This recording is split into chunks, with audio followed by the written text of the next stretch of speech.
All right.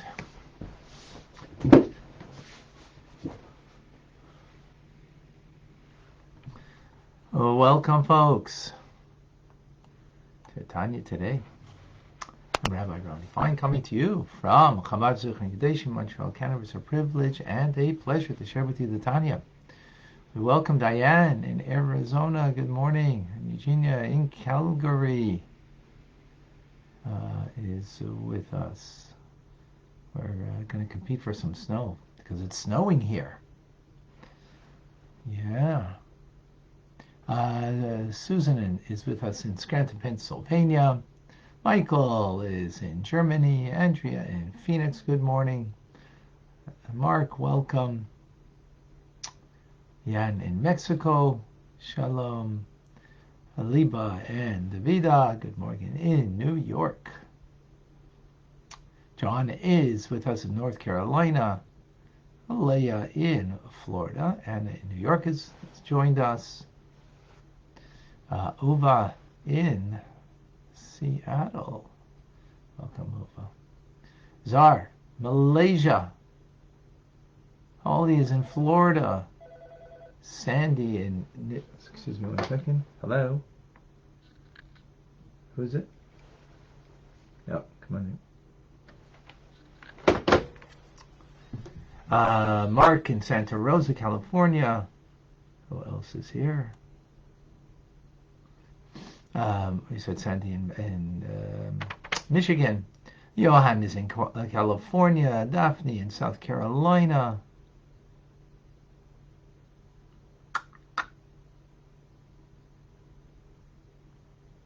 Carlos is with us. David in California. In Arkansas, Valerie has joined us. We've got Vilma, Luz, and Yohanan, Rick, Michael, Josh are with us on Clubhouse. And then we have Instagrammers. Akoy in Peru. Joseph, Rachel in South Carolina. Yenta Talaventa. Marlene, Florida. Sarah in Texas. From South Brazil. Fletcher? I'm not certain I got that right. Okay. Big day today. We start chapter 1. We've had all the forward and title page. And now we get to chapter 1. All right.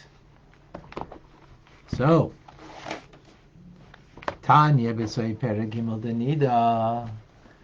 We have learned, the word Tanya means, we have learned, it's a term that's used for a teachings of a brisa. A brisa is similar to a Mishnah. So what do we learn? That an oath is administered to the soul before it comes into this world, that you should be righteous, and you shouldn't be wicked. You shouldn't be wicked. And even if the entire world says to you that you're righteous, everybody, sings your praises. You're righteous. You should be like wicked. You should consider yourself as a wicked person.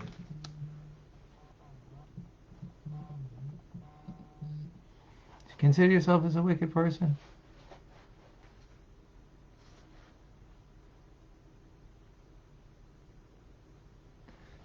That's the brisa. So says, the Alter Rebbe continues, and we need to understand. Don't we learn in the second chapter of the ethics of our fathers? That's why you shouldn't consider yourself evil in your own estimation. So it seems to be a contradiction. We just said in the Brisa that you should, the whole world telling you that you're righteous, you should consider yourself as wicked. But then, in the ethics of our fathers, you shouldn't be evil in your own estimation. Furthermore, says the Alter Rebbe, that if you will consider yourself to be a wicked person, what's going to happen? You're going to be grieved at heart, and you're going to be depressed, and therefore you're not going to be able to serve God with joy, right? And one needs to serve God with joy. But on the other hand, if you're not grieved at all, then that might lead to irreverence. You're not going to serve. That you won't serve properly. Ooh. Okay, give me a second. Just tell me if on Instagram if you lost the sound still. Is there sound on Instagram? No. Okay, I'm going out. Give me a second, folks.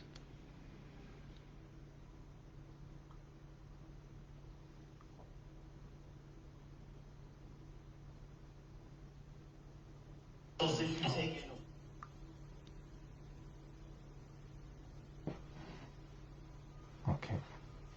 Sorry.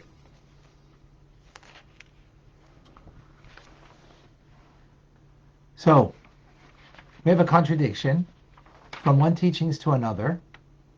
One place says you should consider yourself as wicked, and other places you shouldn't consider yourself as wicked. And furthermore, if you do consider yourself as wicked, it logically doesn't make sense, because you can't serve God with joy. You're going to be grieved, and you're going to be pained, and you can't serve God with joy, and you need to serve with joy. On the other hand, you can't have complete irreverence and not have any kind of self-appraisal. So we got some contradictions over here that we need to understand. However, the matter can be understood by the following: by understanding the discussion, what does it mean righteous? What does it mean wicked? What does that mean exactly? Those are not a lot. Well, the word wicked is definitely not a PC term. And here we have, consider yourself as wicked, and in another place, don't. So we need to understand the true meaning of these words. So we find in the Talmud 5 distinctions of people. We find a righteous man who prospers, meaning materially as well as spiritually, right? Only knows good. Then you find righteous person who suffers, both materially and spiritually, because they're not completely righteous, so they're still somewhat wanting, both spiritually and materially.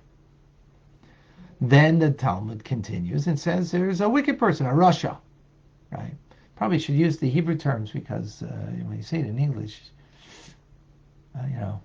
doesn't sound so great. Doesn't sound so great. So then you have a rasha that who has some good and prospers, and then you have the rasha, the wicked individual, who suffers both spiritually and materially. And then finally says the Talmud, those are 4 distinctions: 2 righteous, 2 of the wicked, of the rasha, and then there's a Beinoni. Remember that word, Beinoni, the intermediate, which this book is called Sefer Shabeinoni, right? So that's what the Gemara says, the Talmud. So the Gemara then explains these 5 types. Who are they? So the righteous person who prospers, because they are a complete tzaddik gomer, a complete righteous individual. They're completely righteous. The righteous who suffer, they're not complete. They're imperfect. An incomplete righteous individual. Right? The Raya Mehemna, the Zohar, explaining this, says tzaddik v'raloi, the person, what does it mean that they're righteous and they still have some suffering or some evil in them? Means that the evil in them, their evil nature, is subservient to their good nature. It's subservient. In other words, this righteous individual has some vestige of evil, albeit it's completely subservient to the good nature, to the godly soul. Right?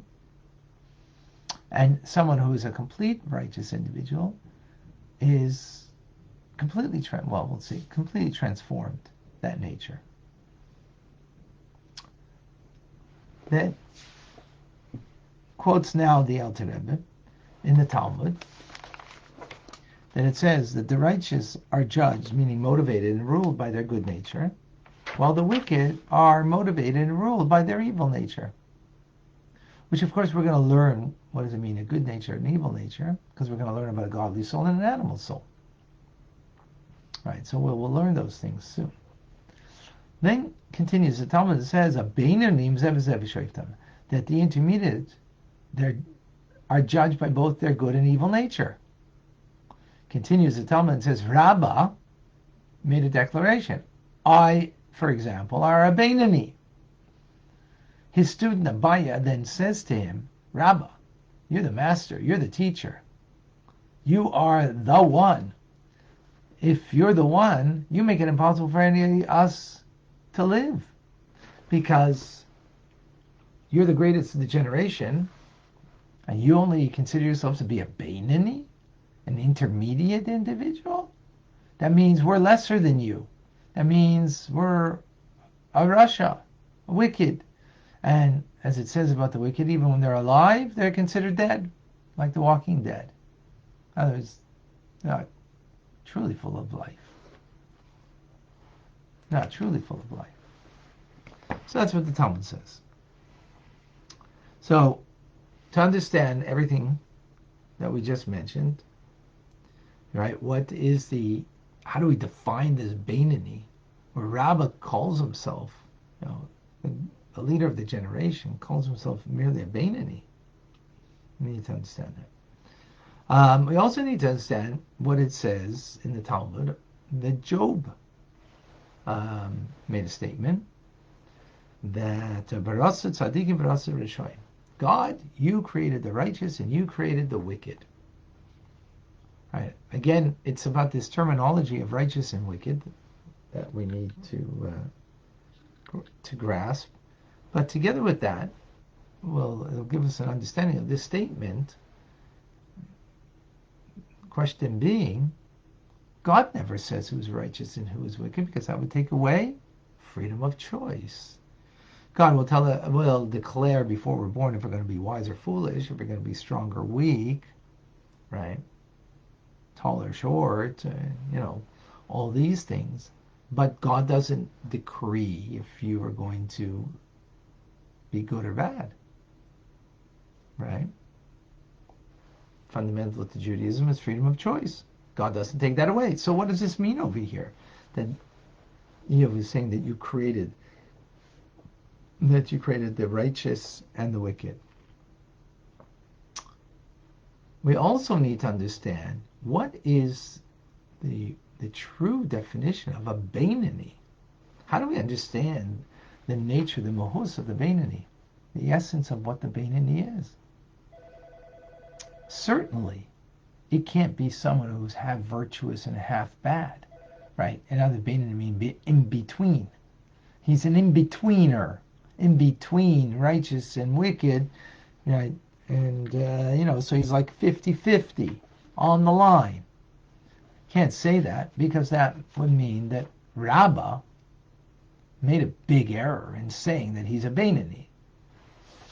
Now, who's this Rabbi?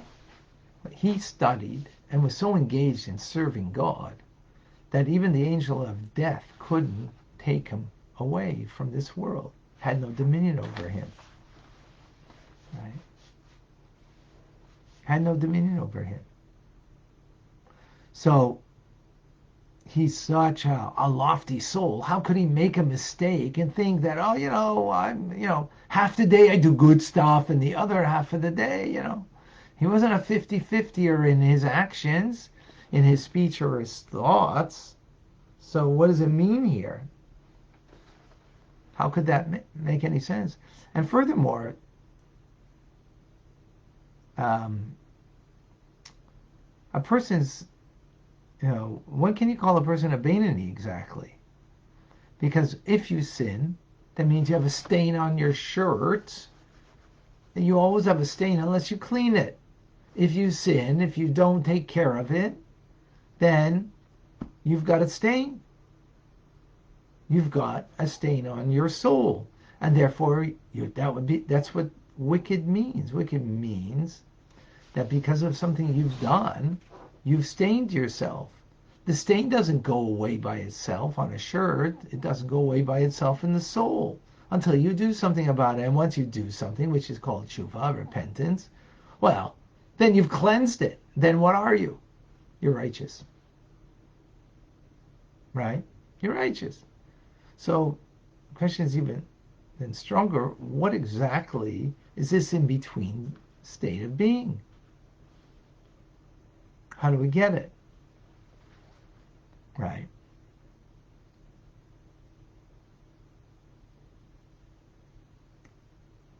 Now, further, and just to give an understanding of what does it mean that if you did something wrong and you don't own it, and you don't take care of it, that stain remains.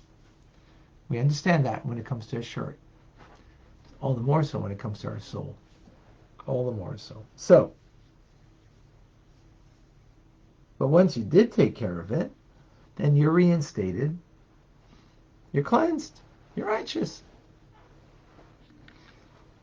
According to the way we're understanding over here.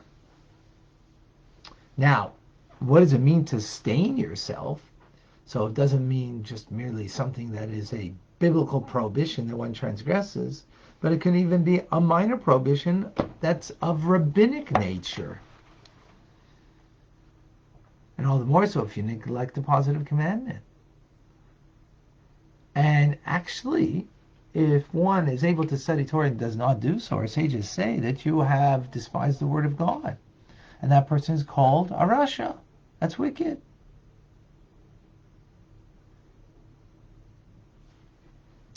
So what we must conclude over here, because Rabbi called himself a Beinoni, that this Beinoni cannot even have the neglect of study Torah.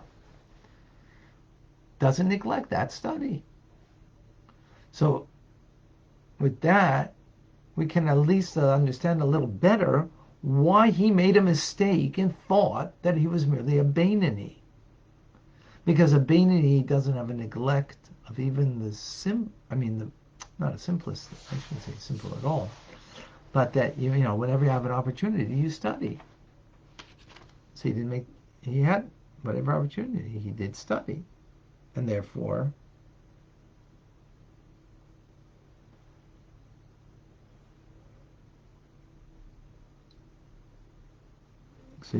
when he calls himself a Beinoni, it can't be half virtue, half sin, half good, half bad. It can't even be any bad in his actions, speech, or thought.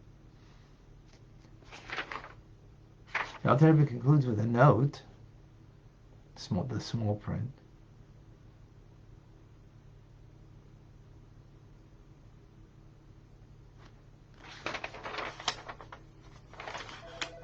That it's written in the Zohar that there was a query of Rav Hamnuna to Elijah the prophet about the righteous who suffer.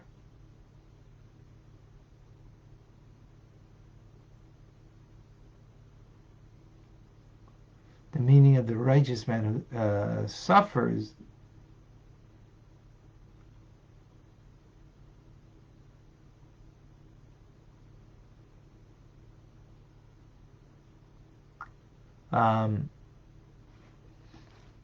so I'm sorry.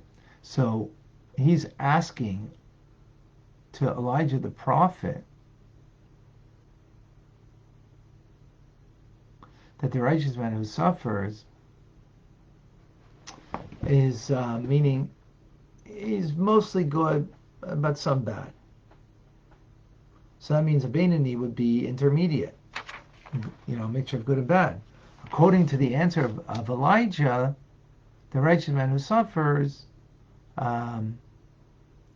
means that his evil nature is subservient to his good nature. So it's not like he's got a little bad, mostly good. No, according to the answer. But according to the question, it sounds like there's another way to understand these terminologies. So the Alter Rebbe concludes that there's many faces to the Torah, and in other words, how you define the word righteous. Okay, this is all a springboard for a discussion that we're going to have to try to understand the true nature of what it means, a righteous person, a wicked person, and most importantly, the Beinoni, because we are BITs, Beinoni in training. That's what Sefer Shel Beinoni is about, the book of the Beinoni, the intermediate, right? Not righteous, as we will learn what that means, and not wicked. And again, I want to, yeah.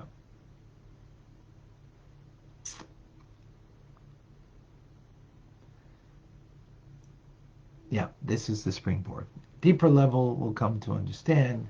So we're going to understand who we are, what makes us up.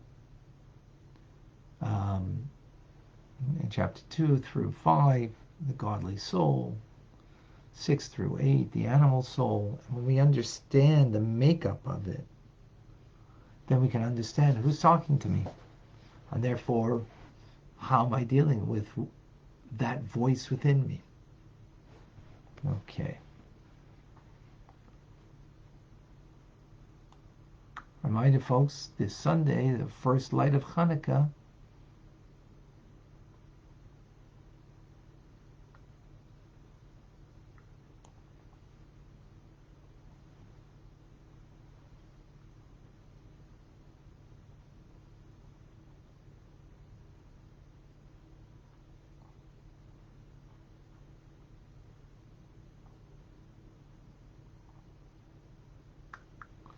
all right, any questions? I don't see any.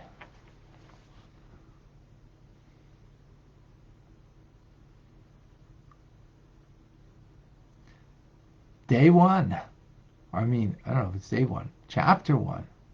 It's amazing.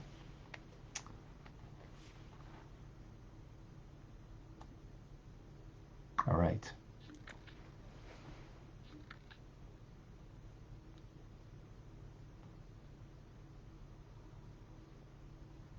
Beautiful.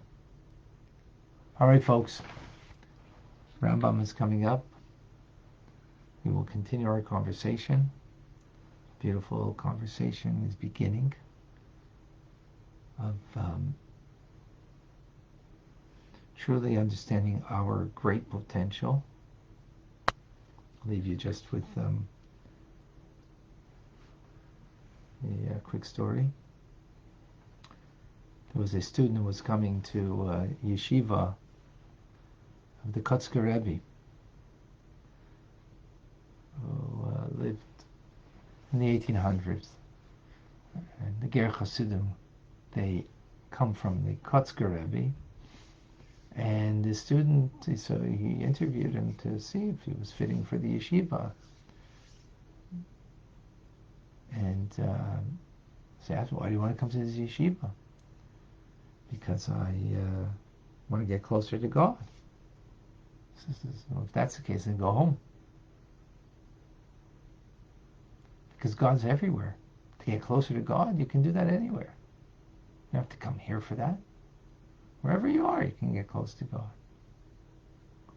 So the student says back to the Kotzker Rebbe, well, then why is it that if everybody could be at home and to know God there and to connect with God there, why is it that you have so many students that want to be under your tutelage? He says, they don't come here to know God. God, they know. They're coming here to know themselves and who they could really be. So, for a chassid, and a BIT Benedict training means God is for sure. Me is a question. God is real. Now I got to be real. Now I've got to be able to find myself to be the real me, the best me. So, welcome aboard, folks, for the journey. We start chapter 1 today, delved into it, and we're going to go step by step in a journey that we're going to really find ourselves. And we're going to find a beautiful individual beyond what you imagine. Beyond what you imagine. That you'll be able to hop, skip, and jump to anything and everything in your life. Thank you for joining. Have a wonderful day and a great Shabbos. God bless you all.